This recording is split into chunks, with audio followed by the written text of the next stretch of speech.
नमस्कार, आप सभी देख रहे हैं लीगल पॉइंट्स। मैं हूं आप सभी के साथ पूजा खविया। लीगल पॉइंट्स में हम बात करते हैं आपके कानूनी समस्याओं की, आपके अधिकारों की। और आज जो हम खास पेशकश लेकर आए हैं वो लेकर आए हैं धारा 420 की। जी हाँ, कई बार आप भी जालसाजी के चक्कर में फंसे होंगे, कई बार आपके समक्ष भी कोई फ्रॉड जरूर आया होगा। तो उसकी आज तमाम जानकारी हम आपको देंगे, लेकिन उससे पहले एक नजर डालिए खास रिपोर्ट पर।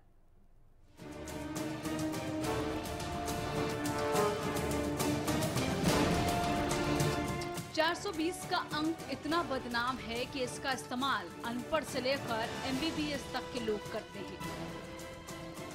लेकिन आखिर क्या है धारा 420? भारतीय दंड संहिता की धारा 420 छल करने, छल के माध्यम से संपत्ति देने, धन देने के लिए उकसाने के लिए दंड का प्रावधान करती है। धारा 420 के अंतर्गत ऐसा कोई दस्तावेज जिस पर हस्ताक्षर किए गए हो या मोहर लगाई गई और जिसे किसी संपत्ति में बदला जा सकता हो, किसी भी तरह की सच्चाई को छुपाना छल करना हो सकता है। कोई भी व्यक्ति ये बोलकर कि वो सरकारी नौकर है, इरादतन किसी दुकानदार को बेईमानी से उकसाकर उधार माल ले लेता है जिसका मूल्य चुकाने का व्यक्ति का कोई इरादा नहीं है, तो ये भी छल हुआ। कोई व्यक्ति किसी वस्तु पर नामी कंपनी का चिन्ह लगाकर वस्तु बेच देता है, तो ये भी छल ही होगा। किसी वस्तु का नकली सैंपल दिखाकर बेचना भी छल कहलाएगा। नकली नगों को हीरा बताकर लोगों की आंखों में धूल झोंकना भी छल कहलाएगा। माल तैयार होने की बात कहकर पेमेंट लेना भी फ्रॉड कहलाएगा। यानी कि किसी भी तरह के फ्रॉड, छल और धोखे को 420 की श्रेणी में रखा गया है और इस कानून से जुड़ी सही जानकारी आपके लिए काफी फायदेमंद साबित हो सकती है। Bureau report, Haryana news.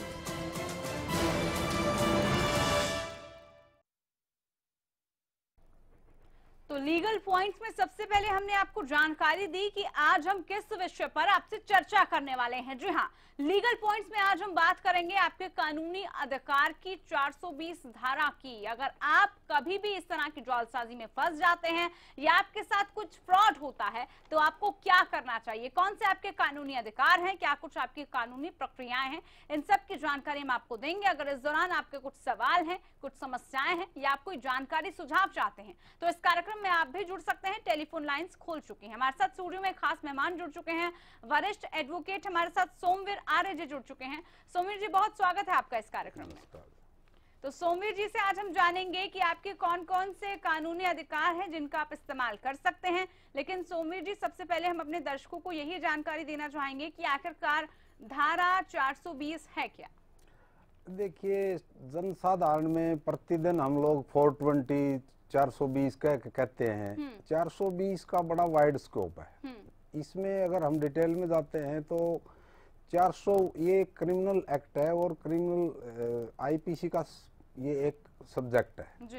तो इसमें सबसे पहले धारा 419 होती है। 419 में परिभाषा दी है कि 420 कैसे बनेगी, आपको फ्रॉड जिसको हम मोटी भाषा में कहिए कैसे गठित होगा। उसमें 419 में इसकी परिभाषा यही है कि आप जानबूझ के किसी आदमी को ऐसे मुकाम पर लाना, इस तरह की बातें उससे करना कि आप उससे कोई उसका वैल्यूएबल गेन कर सको, कुछ ना कुछ उसके बदले में ले सको। तो 419 जो है वो ये करती है। 420 में इसकी कन्विक्शन है। हाँ जी। 420 में कन्विक्शन है, ये भी दो तरह से है। एक आप दो भागों में बांट सकते हैं। एक 419 है, ऑफेंस हो गया। 420 में उसकी कन्विक्शन है। इसके बाद अगर हम और जाते हैं तो अगर डॉक्यूमेंट्री कोई फ्रॉड है, कागजी कार्रवाई है, कोई चेक आपने गलत नाम पे दे दिया या इस तरह से कोई डॉक्यूमेंट ऐसा दे दिया जिसमें 120B बनती है, ये करप्शन के केसेस हैं। तो इनमें धारा 467, 468, 469 जिसमें उम्र कैद तक सजा है। और सिंपल अगर आप 420 की बात करें उसमें सिर्फ 7 साल तक है, वो एक वर्बल होती है। चलिए सोमवीर जी, हम आगे चर्चा करेंगे। एक ना दर्शक हमारे साथ इस वक्त जुड़ चुके हैं। सुरेश हमारे साथ भिवानी से कॉलर है। सुरेश जी नमस्कार, पूछिए आपका क्या सवाल है या क्या जानकारी आप लेना चाहते हैं? नमस्कार मैम, मैं सुरेश कुमार। हाँ जी मैम, मेरे पर 27/7/2012 को बिजली बोर्ड ने फ्रॉड का कनेक्शन लगा रखे थे। हाँ। तो उसमें मेरे को मुजरिम बना दिया। ना तो मैं बिजली बोर्ड का कोई कर्मचारी हूँ, ना बात, मैं सिर्फ 300 रुपये मजदूरी करता था। तो इसका ना तो फैसला है ना बात, कोर्ट में चल रहा है। तो महकमे के कर्मचारियों को क्लीन चिट दे दी पुलिस ने। अच्छा। और मेरे को अकेले को दोषी बना दिया उसमें। तो बताएंगे मैं क्या कार्रवाई कर सकता हूँ? देखिए सूरज जी, चार्जशीट फाइल हो चुकी है आपके खिलाफ।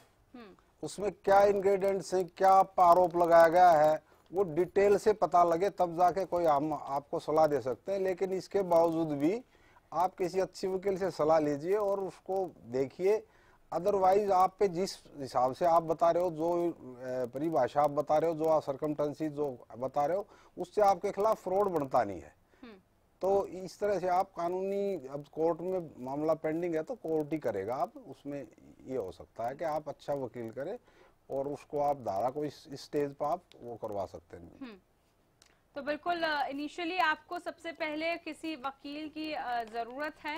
यही हम आपको एडवाइस देंगे कि आप वकील की सलाह लें और उसके बाद जो कुछ भी आपके वकील कहते हैं, एडवोकेट कहते हैं, उन सब चीजों को जरूर जानें। प्रविंद्र हमारे साथ जुड़े हैं। प्रविंद्र जी कहिए। मैडम जी, मेरे भाई का केस था जी 307 का जी। हेलो जी, सुन रहे हैं, बोलिए। मेरे भाई का केस है 307 का जी। हाँ। पहले मैं शुरू सुनाता हूँ मैडम। हमारे घर पर हमला हुआ था जी, लड़ाई हुई थी बड़ी। ठीक है जी। परविंदर जी फिर से बात कहिए, आपकी बात हम नहीं समझ पा रहे, फिर से बताइए। मैं यूँ कह रहा हूँ जी, हमारे घर पर लड़ाई हुई थी। हाँ हाँ। तो वो जज ने 307 रखा जी 8 साल बाद। लड़ाई हुई थी और 307 लगी है। ठीक है, ठीक है। आईपीसी सेक्शन 7 में आपको अरेस्ट हो गए ना। वो जज कर दिया क्योंकि उसमें वो धारा लिखी थी ना, मतलब पुलिस वाला ने नहीं लगाई थी। हेलो। चलिए, आज का मुद्दा दरअसल कुछ और है। आज का मुद्दा हमारा ये है कि किस तरह से हम जालसाजी के अगर शिकार हो जाते हैं तो हमें क्या करना चाहिए, सबसे पहले किन चीजों की हमें जरूरत होनी चाहिए। तो इसको लेकर अगर आपके जहन में कोई सवाल है तो आप कार्यक्रम में जुड़ सकते हैं।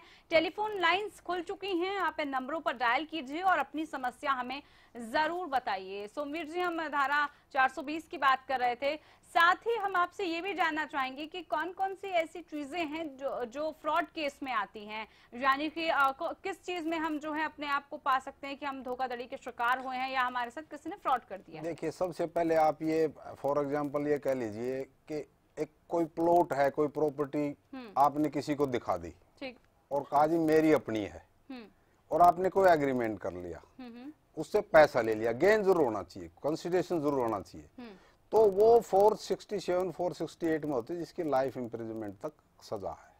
ठीक। अगर आपका वर्बल है, जबानी है, फॉर एग्जांपल मैं कहता हूँ आपको वो जगह दे देता हूँ और मैं आपसे पैसे ले लेता हूँ, अपनी बता के हो किसी दूसरे की, उसमें 420 मिलती है, उसमें 7 साल तक कन्विक्शन है। उसमें अरेस्ट का भी थोड़ा सा एक डिफरेंट है, सुप्रीम कोर्ट ने जो है ना 41A एक सीआरपीसी का सेक्शन है, उसमें थोड़ा सा उसमें दिया गया है कि अगर 420 है, यानी 420 में 7 ईयर या उससे बिलो जो ऑफेंसेस हैं, उसमें 41 सीआरपीसी में प्रोविजन है कि आपके पास पूरी कोई एविडेंस हो तब आप मुलजिम को गिरफ्तार करोगे। अदरवाइज सुप्रीम कोर्ट की गाइडलाइन है 2010 में एक अमेंडमेंट आया था कि 41 और 41A और 41B को आप स्ट्रिक्टली करने के, जिसमें ये है कि अगर आपके पास फुल प्रूफ है तब आप मुलजिम को, हाँ अगर डॉक्यूमेंट्री एविडेंस उसके खिलाफ आती है, कोई एग्रीमेंट बना दिया, चेक दे दिया, या और किसी इसी टाइप का कोई भी आप एग्रीमेंट दे दिया, उसमें आप पुलिस कोग्निजेबल ऑफेंस है, पुलिस उसको डायरेक्ट अरेस्ट कर सकती है और उसमें सजा भी ज्यादा है। चलिए, कॉलर हमारे साथ जुड़े हैं, चर्चा आपसे करेंगे। साहिब सिंह हमारे साथ जुड़े हैं अम्बाला से। साहिब सिंह जी बोलिए, आपका क्या सवाल है, क्या जानकारी आप लेना चाहते हैं, कहिए। साहिब सिंह जी, आप सुन पा रहे हैं मुझको? साहब, आप तक आवाज पहुंच रही है क्या मेरी? चलिए, इनसे लगता है संपर्क नहीं हुआ, फिर से कोशिश कीजिएगा कार्यक्रम में जुड़ने की और जो भी आपके समक्ष समस्या आ रही हो हमें बताइएगा। सुनील कुमार हमारे साथ अगले कॉलर हैं। सुनील कुमार जी कहिए।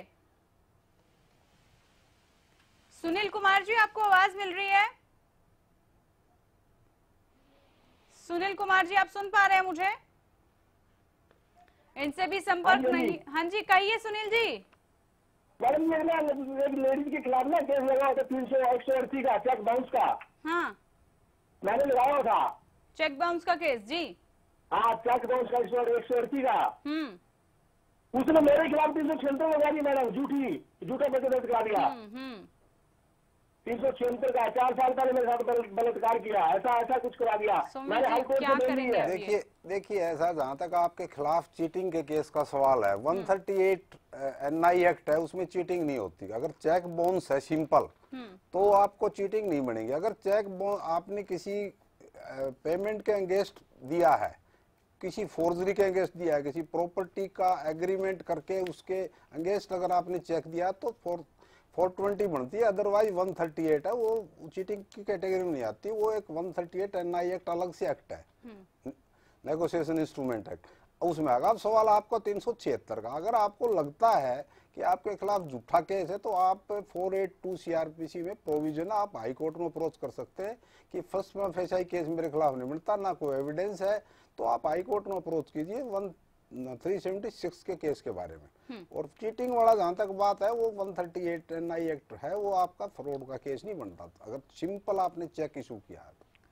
चलिए, फ्रॉड का केस ये नहीं बनता। भिवानी से सुरेश हमारे साथ अगले दर्शक जुड़ चुके हैं। सुरेश जी, आपकी क्या समस्या है, क्या जानकारी आप लेना चाहते हैं, कहिए।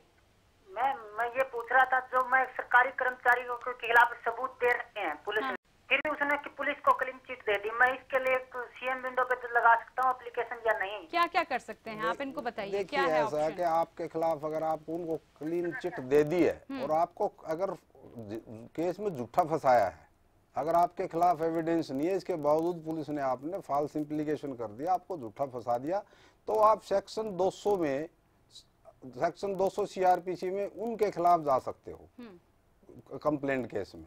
और दूसरा वही प्रोविजन है, अगर आपको लगता है झूठा है, आपके खिलाफ कोई एविडेंस नहीं है, कोई लीगल डॉक्यूमेंट नहीं है आपके खिलाफ, तो आप 482 में हाई कोर्ट जाइए। यही एक प्रोविजन है कि जिसमें आपको इस स्टेज पर आपको केस को डिस्चार्ज किया जा सकता है। चलिए, तो प्रोविजन हमने आपको बताया। अगले कॉलर की तरफ हम बढ़ते हैं। हिसार से हमारे साथ राम सिंह जुड़े हैं। राम सिंह जी, आपकी क्या समस्या है, क्या पूछना चाहते हैं आप, कौन से कानूनी गतिविधियों के बारे में जानकारी लेना चाहते हैं, बताइए। जी नमस्कार। जी नमस्कार, बोलिए।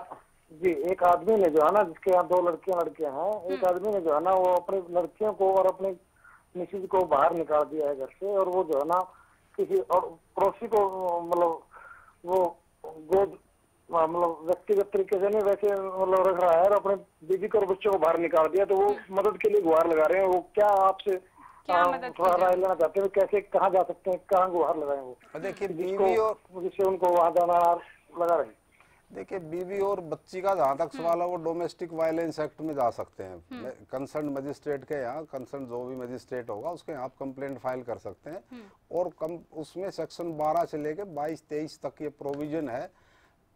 डोमेस्टिक वायलेंस एक्ट 2005 में है, प्रोविजन है कि वो जो है ना आपको अकोमोडेशन का ऑर्डर करेंगे, आगे से वायलेंस ना करे, ये एक डायरेक्शन कोर्ट की देंगे, कोर्ट देगा उसको।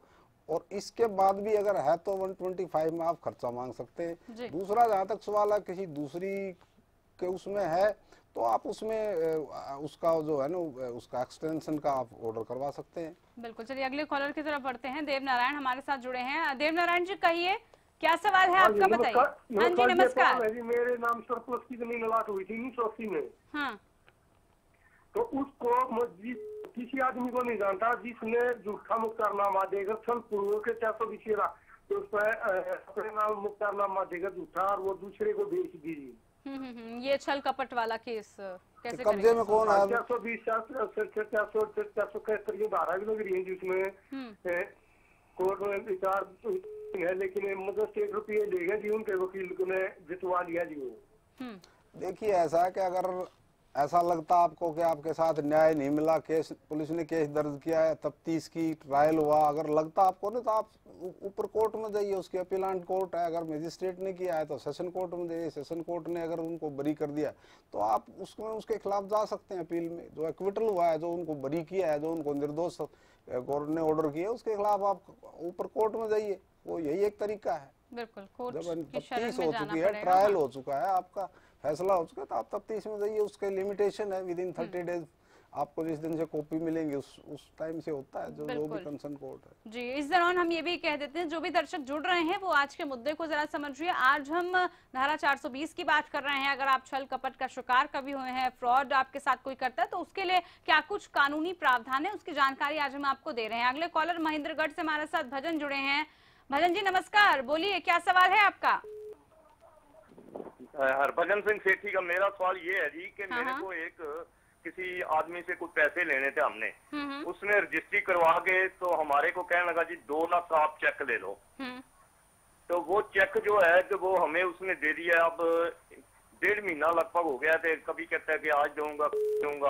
तो उसकी वाइफ और उसके नाम दोनों का जॉइंट अकाउंट है, तो उसने अकेले अपने ही वो साइन किए हैं। ये मेरे साथ उसने फ्रॉड किया हुआ है। क्या इसमें मैं चलिए बिल्कुल बताते हैं आपको क्या होगा इनके लिए। कोई लिखित पढ़ता कोई एग्रीमेंट है आपका?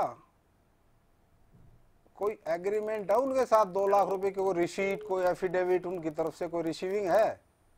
एक बस चेक है हमारे पास, उनका साइन किया हुआ है विदाउट डेट, अमाउंट जो है उसमें जो है मेंशन है। देखिए आप इसमें आप ये आपका चीटिंग का केस नहीं बनता। आप 138 NI एक्ट है उसमें जाइए, उसमें जा सकते हैं आप, और उसमें पूरी डिटेल दीजिए। कंसर्न मजिस्ट्रेट के यहाँ जाएगा वो केस आपका, जो भी आपका महेंद्रगढ़ है कंसर्न जो भी जुडिशियल मजिस्ट्रेट है पास जाइएगा। उसके पास चीटिंग अगर आपके पास कोई डॉक्यूमेंट रिटर्न में नहीं है, कोई एग्रीमेंट नहीं है, तो in the absence of such type of document आप उसको चीटिंग में नहीं जा सकते। हम 138 में जा सकते हैं आप कि भाई ये चेक था, उसमें प्रोविजन है या तो डबल अमाउंट होगा, उसके साथ साथ 2 साल की कन्विक्शन का भी है। इन डिफॉल्ट वो पेमेंट नहीं देता है तो 1 ईयर और एक्सटेंशन है, तो 138 का प्रोविजन बनेगा आपके पास अगर आपके पास डॉक्यूमेंट कोई रिटर्न नहीं है तो। दीपक हमारे साथ अगले कॉलर हैं। दीपक जी पूछिए आपका क्या सवाल है, कहिए। हाँ जी नमस्कार सर। जी नमस्कार। मेरे को क्या है कि एक बार किसी ने जॉब दिलवाने के एवज में मुझसे पैसा लिया गया था। तो उसमें क्या हुआ कि उस बच्चे की जॉब भी नहीं लग पाई और पेमेंट भी रिटर्न नहीं हुई। इसके एवज में उस बंदे ने मुझे पैसा भी नहीं दिया और मेरा चेक किए। दीपक जी की समस्या सोमवीर जी आपने सुनी, क्या इनको करना चाहिए? अगर एग्रीमेंट है तो आप स्पेसिफिक परफॉर्मेंस एक्ट में जा सकते हैं। कोर्ट आपको या तो डबल पेमेंट रिफंड करवाएगा, अदरवाइज कोर्ट डायरेक्शन देगा आप रजिस्ट्री करवाइए। चेक का जहां तक सवाल है वो एक कॉर्पोरेट एविडेंस है कि आपने जो एग्रीमेंट किया है उसको कॉर्पोरेट कर रहा है, उसको एक तरह से सहायक कह लो आप, एक प्रूफ है कि आपने एग्रीमेंट किया था उसके साथ ये पेमेंट दिया था। तो आप उसमें स्पेसिफिक परफॉर्मेंस एक्ट में भी जा सकते हैं और इसी बेस को लेके आप 138 NI एक्ट में भी आप रिकवरी के लिए आप केस डाल सकते हैं। तो ये है आपका समाधान। ठीक है, आप इन सब चीजों को अपना सकते हैं। तो आज हम लीगल पॉइंट्स में बात कर रहे हैं किस तरह से अगर आप किसी फ्रॉड केस में फंस जाते हैं तो आपके पास क्या कुछ ऑप्शंस होते हैं, आप समाधान के लिए क्या कुछ कर सकते हैं। ब्रेक पर हम फिलहाल जा रहे हैं, लेकिन ब्रेक के बाद आपकी समस्याओं के बारे में और ज्यादा जानेंगे और आपके सवालों के बारे में।